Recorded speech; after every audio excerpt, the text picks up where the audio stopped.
I'm still getting 0 viewers. I just started broadcasting it, so let's see. Once I got to 3, then I start doing it.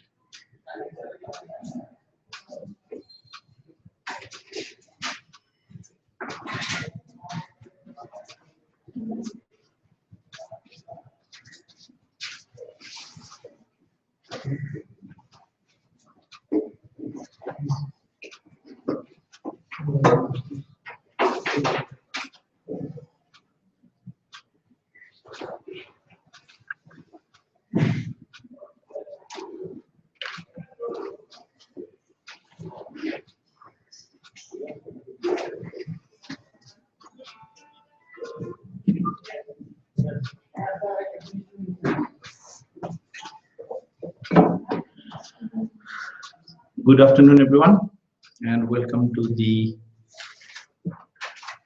online class for public law. And we are currently in the middle of the chapter Parliamentary Sovereignty.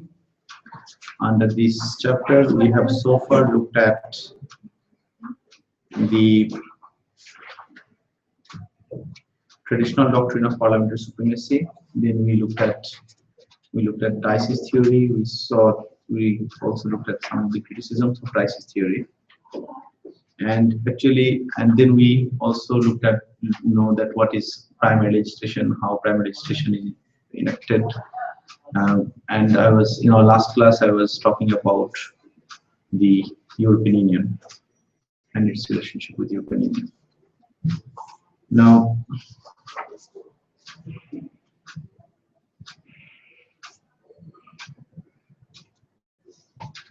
I've got 2 online viewers. Okay. Those who are online now, if you are, I hope you are hearing me. Can you please just write your name so that I know that you can hear me clearly? Please do write your name at the Q&A tab. If you are unable to find out the Q&A tab, I would say look on the left-hand side. There is the 4th tab is question and answer. Click there, and you can put your name in place of Q&A, in place of the questions, so that I know who is present.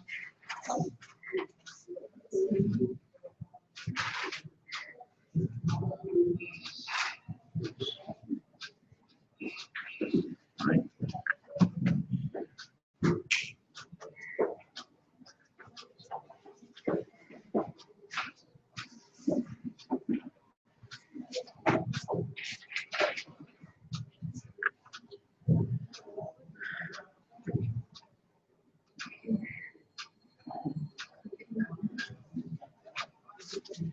Today I was planning to discuss a couple of aspects of parliamentary supremacy with you, and I wanted to give you 2 questions. Okay. Now, do you mind to write a question that we're going to look at? A possible question on parliamentary supremacy is critically assess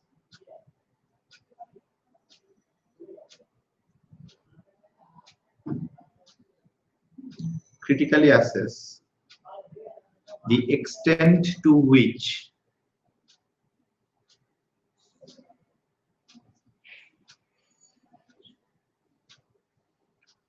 evidences analysis of the sovereignty of Parliament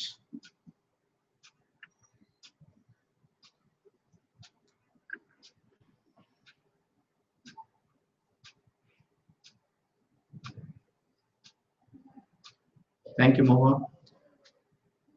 Critically assess the extent to which evidences analysis of the sovereignty of Parliament has contemporary relevance.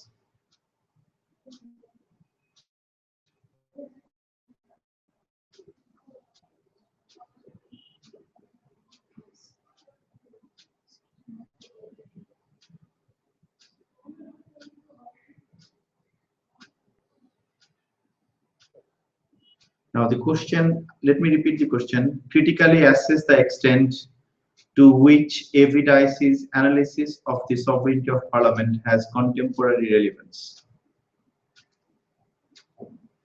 So contemporary relevance to what? Contemporary relevance means that whether Dicey's theory is still applicable in current present day United Kingdom. Which Parliament is separate? Yes. Okay. That's one question. I hope those who are online listening to me got the question right as well. I'm giving you the question again. I'm just repeating the question. Critically assess the extent to which evidences analysis of the sovereignty of Parliament has contemporary relevance.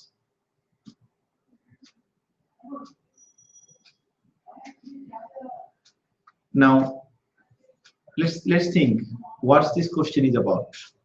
When you are going in the exam hall, students tend to struggle. The first thing that they tend to struggle is as to the understanding of the question.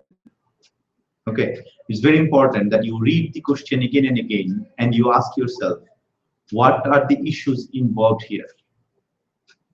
Okay, you should not do one thing. You should not just look at the question. You should not just think that, oh, this is our parliamentary supremacy and I'm writing all I know about parliamentary supremacy. And you are not going to score marks because you did not answer the question as it has asked you to answer. Okay, so it's very important that you do that. Okay, so can you take a couple of minutes and read the question I just mentioned and see what is it about? Those who are online can give me your feedback through the Q&A segment. You can tell me what is this about. Okay, first thing, this question is about parliamentary supremacy. All you know about parliamentary supremacy, or is it a criticism of Dicey's theory of parliamentary supremacy? It's a criticism of Dicey's theory of parliamentary supremacy. What kind of criticism? Do you criticize it whether it is valid or invalid, or do you show that whether this can be now applied in present day United Kingdom? It's mainly whether it's possible to apply it in present day United Kingdom with various facts which are not present at the time of evidence. Okay, think about it. When Dicey talked about parliamentary supremacy, did we have Human Rights Act? No. So, did we have the European Communities Act? Did you have the European Union? No. So he did not have any idea that such thing can happen. He did not contemplate those things back at his time. Okay, and then certain other changes. That, for example, the establishment of the Supreme Court, it may change things altogether. Okay, how about the devolution? How about the Parliamentary Standards Act? Okay, we need to look at all those aspects here. Okay, now let's start with European Union. Let's see. What is European Union? Station of the European countries for their economic. Why European Union was created? For their free flow. So, what's the key element of creating this union? Economic development and mutual.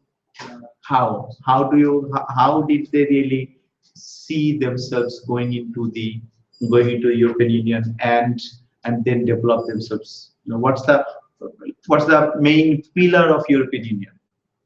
Removing the borders between their. Removing the borders. It's what we call the free movement. what we call the free movement. Okay, so we have to understand that there are various barriers. Okay, if we have done, if you look at international trade, in international trade, the very known word is barriers to, what we call the barriers to trade.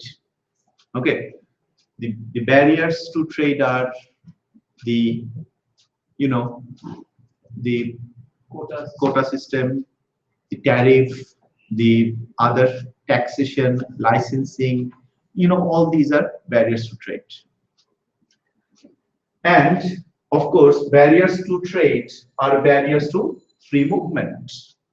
So EU was created so that the member states, among the member states, resources, all sorts of resources, including human resources, can move actually freely to foster economic, social, and political development within those countries.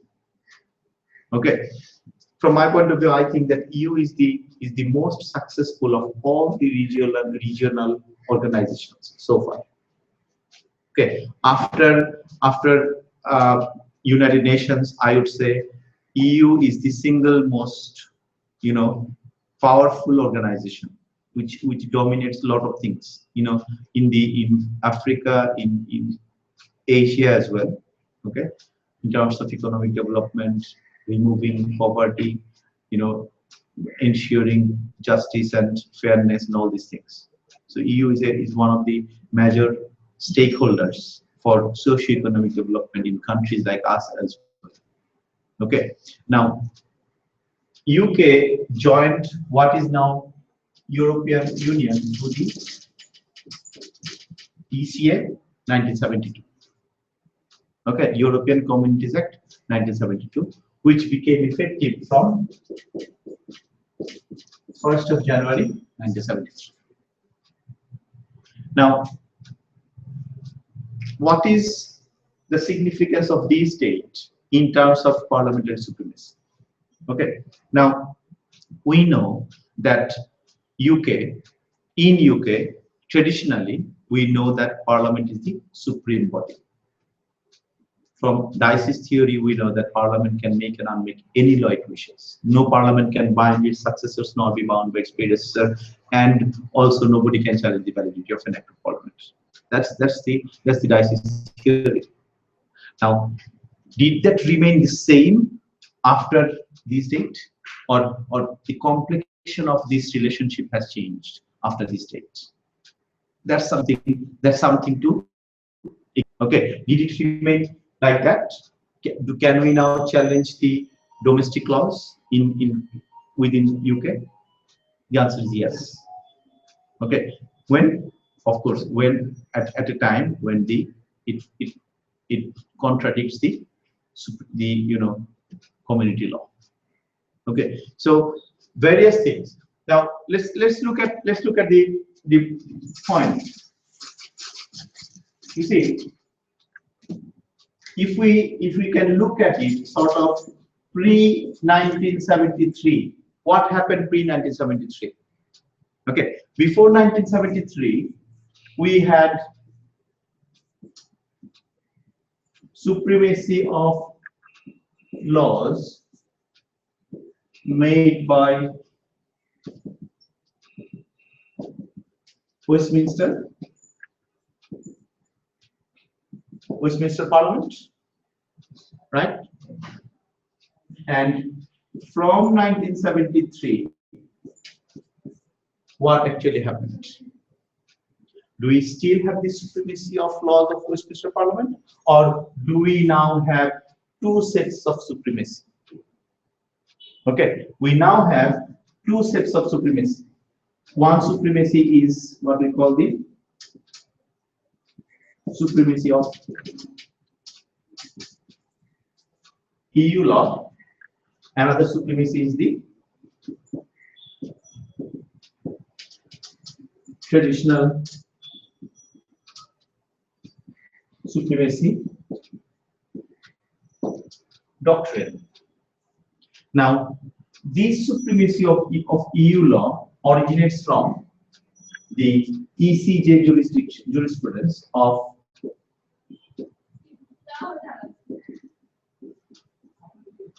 this is originating from the ECJ case of Costa versus NL. Okay, and in Costa versus NL, the European Court of Justice clearly said that any country becoming a member state of European Union shall voluntarily give up its supremacy.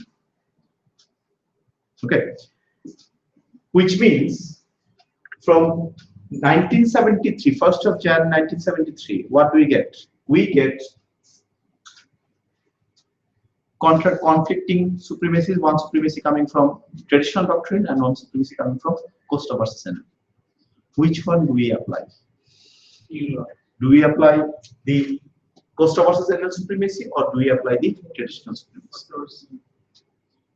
Okay, now, and that created the moment. This is I would say that this is sort of a defining moment in constitutional history in modern times, because this seemed to have created a huge debate. This seemed to have impacted massively on their political history as well, because there are two streams. One stream is like pro-European and another stream is like Eurosceptic.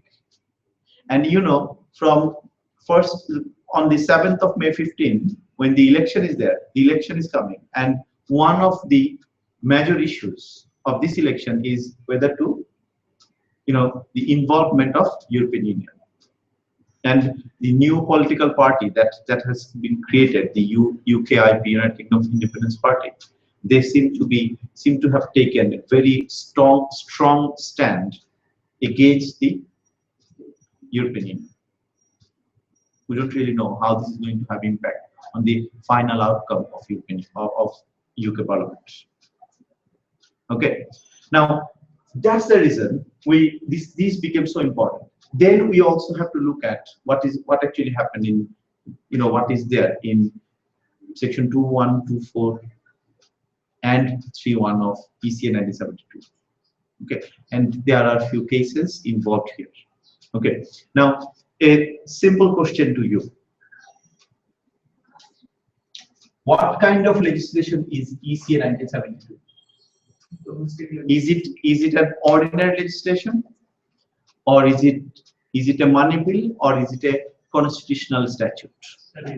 Ordinary. Is it what kind of statute would you call it? Would you call it an ordinary statute, or would you call it more of a constitutional statute? Ordinary. Why are you thinking that this is an ordinary? I think any types of Parliament of UK that when come in the power, they can change it. Okay. So What's this your was point? Incorporated. That's why. Sorry? This was incorporated after being ratified. It was incorporated. No, I'm talking about ECA 1972. This is a legislation. What kind and moreover, it has got constitutional significance. What do you mean by constitutional significance? Why are you thinking that this has the constitutional significance? And it has got something to relate with the state and the broader interests of the state, so it gets incorporated in the constitution automatically. So, do you think that this can be changed easily, or this is difficult to change? It actually depends upon the parliament and their electorate what they. What would the parliament do? Will the parliament change it? For example, let's compare it with.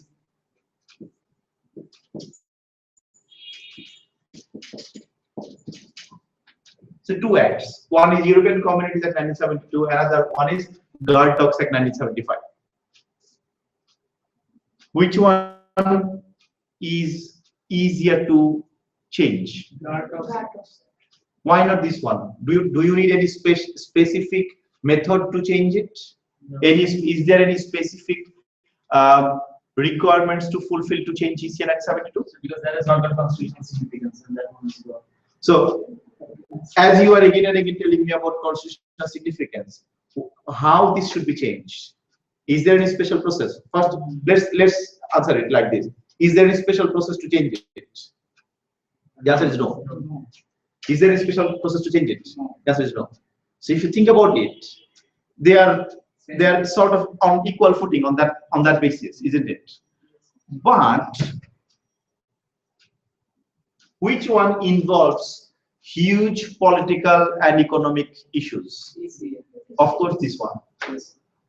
So a government, if it or a parliament, if it decides to change the law, will they change this one easily or will they change this one easily? They will change this one easily, but not this one, because this is what Munir said, that yes, this is what we call which has got huge constitutional significance. Very important issue. Okay, now does that undermine the parliament's supremacy in any way? Just because this is a this has got constitutional significance? Theoretically, the answer is no. Theoretically, it does not undermine anybody's power, because in theory, every parliament is equally sovereign. So the parliament which made this act back in 1972, okay, did not really bind all its successors by this act. They could actually change this law. For example, in 1975, do you recall there was a referendum in 1975 on UK's membership of European Union, and in that referendum, the outcome was for staying in the European Union. Okay. Could the parliament ignore it? If you are thinking about politically, the answer is no. They could not ignore it politically, because people has given mandate for staying in EU. Say in 2017, if they do another referendum, okay, and if the referendum outcome says that no, we do not want to remain in EU, we want to get out of EU, what should the government and parliament do? There's got nothing to do other than get out. Okay, they will have to get out of it. Okay, which means ultimate supremacy lies with whom? Electoral. Ultimate supremacy lies with the electorate, because the parliament must act according to the will of the electorate. Okay, can you take note? Those who are online, please take note. I hope you can hear me clearly.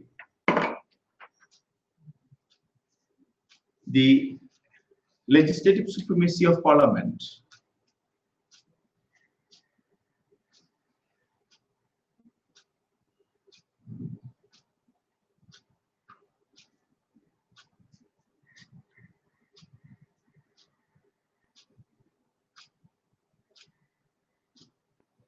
and its traditional doctrine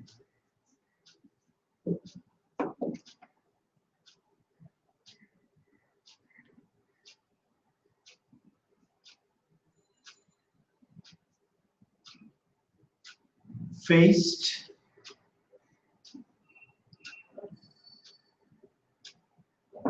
its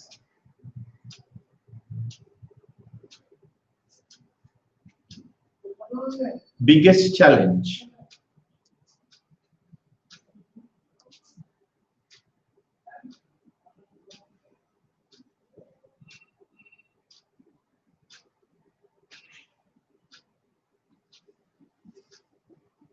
after UK joined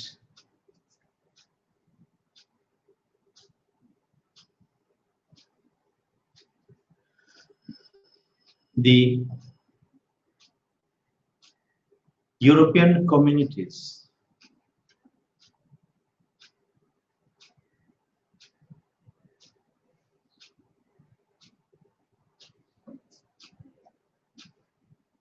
On 1st of January 1973,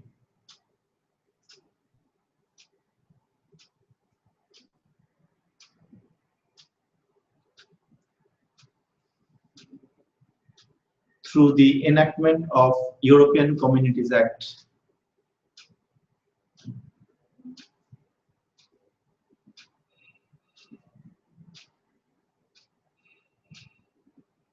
1972.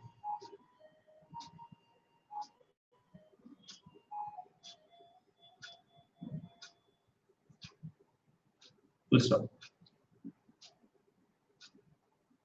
The traditional doctrine stated that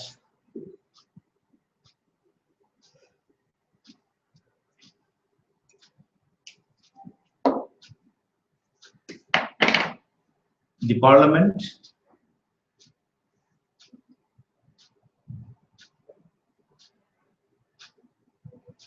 is supreme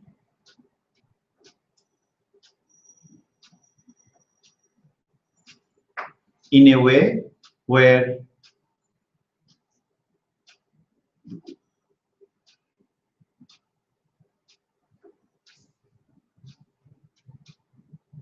it can enact any law it wishes,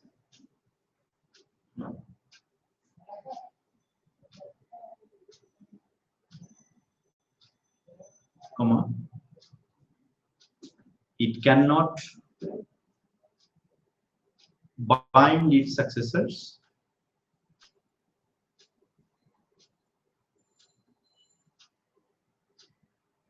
nor can be bound by predecessors,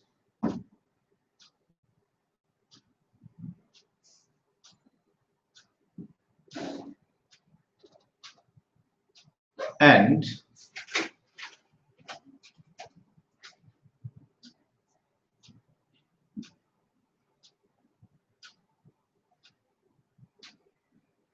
the acts of parliament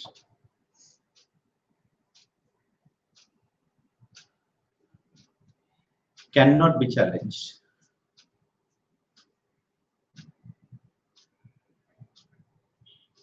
by anybody, including a court of law, including the court of law.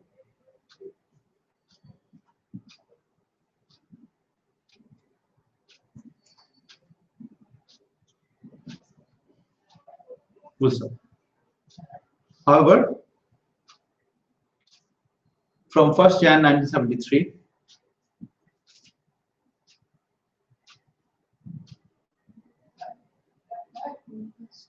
from 1st Jan 1973,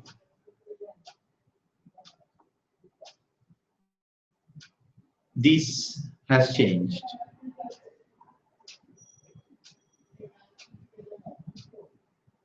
When the Constitution of UK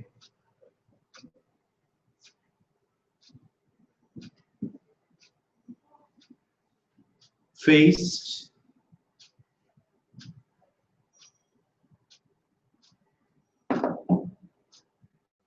another supremacy doctrine,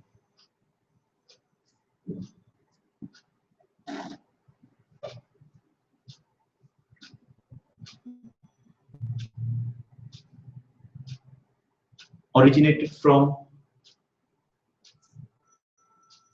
the jurisprudence of European Court of Justice,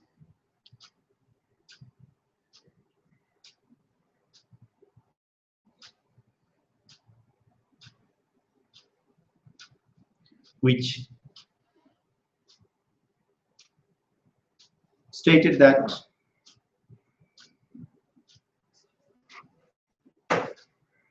the community law is the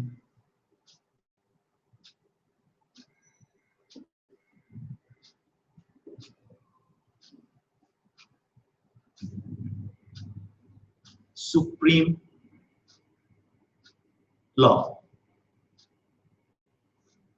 within the European Union and within the legal systems of member states.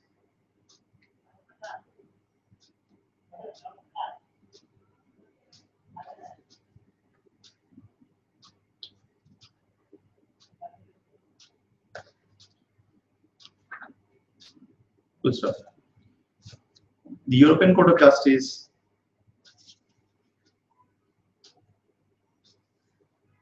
in the case of Costa versus NL,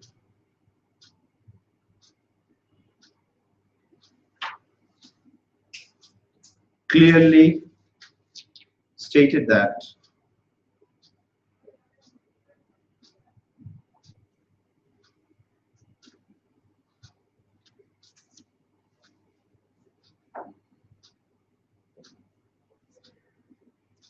the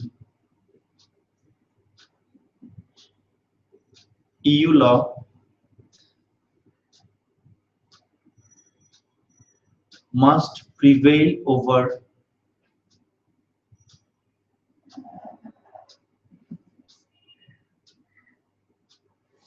the domestic law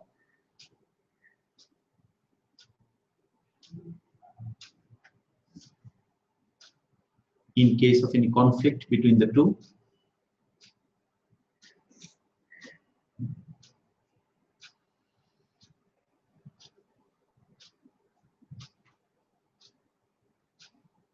and member states, and any country which has accepted the membership of the European Union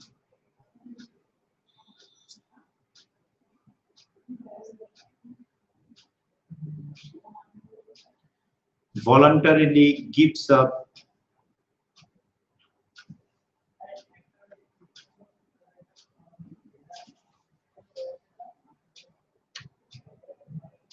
its sovereignty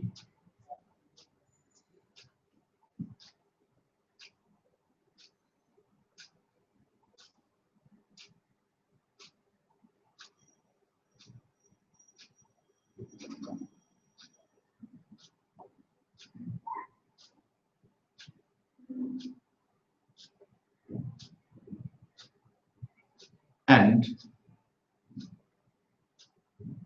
under no circumstances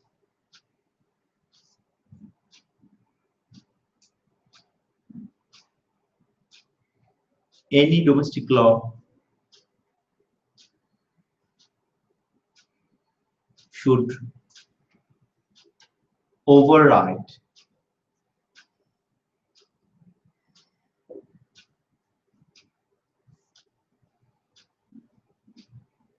any provision of European Union law.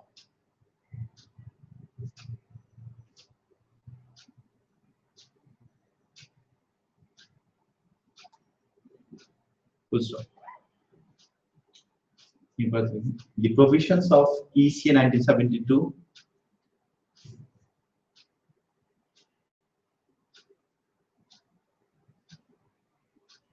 and subsequent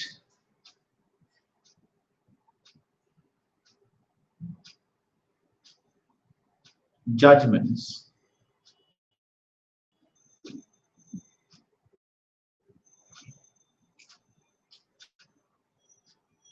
by UK courts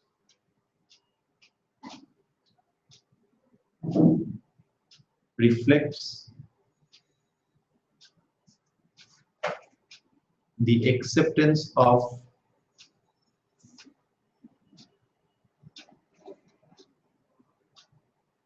the supremacy doctrine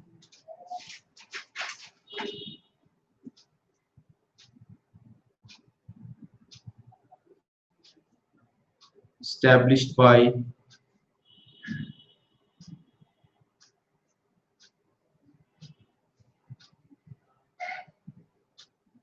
ECJ in Costa versus NL.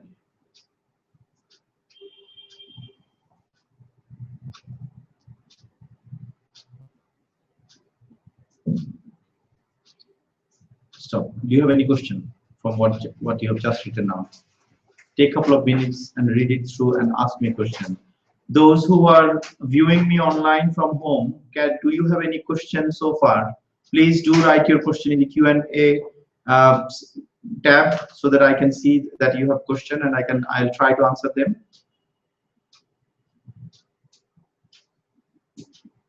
I can see that there are five students viewing from home.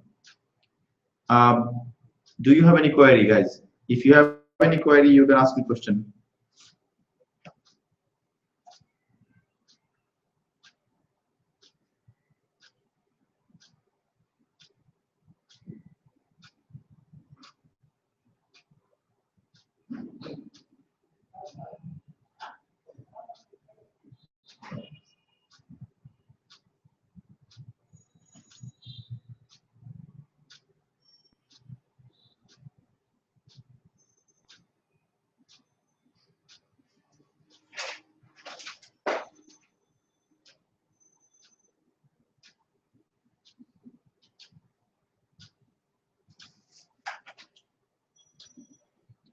Do you have any question?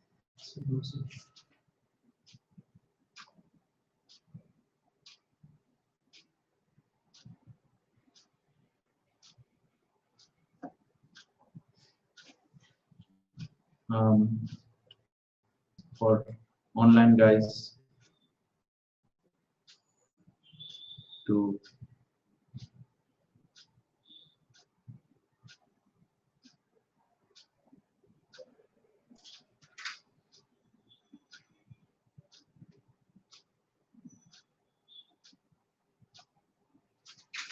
So is it the limitation over the parliament, is it temporary or permanent? well, it's more like, you know, there is huge debate about it actually. You need to look at whether it is whether the parliament can change the relationship, whether the UK Parliament can change the relationship with the European Union. Okay, will it remain like will it remain like this, or the Parliament still has this ability to make provision where it can get out of this situation? Okay, now let's think. We are saying that because of the Costa versus NL decision, UK is now subordinate to EU law. UK law is subordinate to EU law. Can we say that? If you look at this, can we say that that UK law, domestic laws of UK are subordinate to EU law? The answer is yes, we can say that. But that subordination of UK law, was it forced or that was voluntary? So can I not say that if I voluntarily limit my powers, if I voluntarily give up my supremacy, I can also unlimit my power whenever I want to? Yes. The answer is yes. And this power can be derived from, can be traced back to Dicey's theory, where Dicey said Parliament can make and unmake any law it wishes. And that's more like, more applicable in theory, not in practice. More applicable in theory. And so it is there. The question always comes: the Parliament can do it, but will the Parliament really do it? Now, I was talking to somebody and asking him that what if there is a,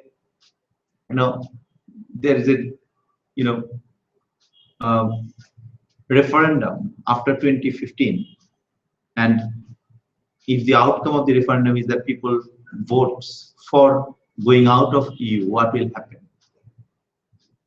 He actually, the professor I was talking to, he wrote a book on EU law, Professor John Ferris. I asked him, what do you think? And he said, I do believe that people are not going to vote like that, because it is important that we remain in EU. Not only just political and development and economic thing, it's very important that we have this, continue to have this relationship with EU law.